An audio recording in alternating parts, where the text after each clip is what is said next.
नमस्कार, मैं हूं नितेश कुमार और आप देख रहे हैं सच बोल। श्रावण की अंतिम सोमवारी और वजीरगंज की पावन भूमि पर बसी है आस्था के केंद्र लायनेश्वर महादेव मंदिर। इस शुभ अवसर पर वजीरगंज विधानसभा के लोकप्रिय जननेता, मागधी सेना के अध्यक्ष और भावी विधायक प्रत्याशी चितरंजन कुमार उर्फ चिंटू भैया पहुंचे लायनेश्वर महादेव मंदिर।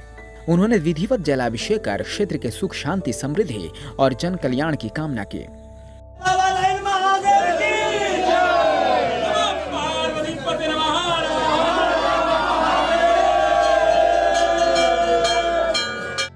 मंदिर परिसर में उमड़ी श्रद्धालुओं की भीड़, बुजुर्गों से लेकर नौजवानों तक हर कोई आस्था और समर्थन के साथ दिखा चिंटू भैया के साथ खड़ा।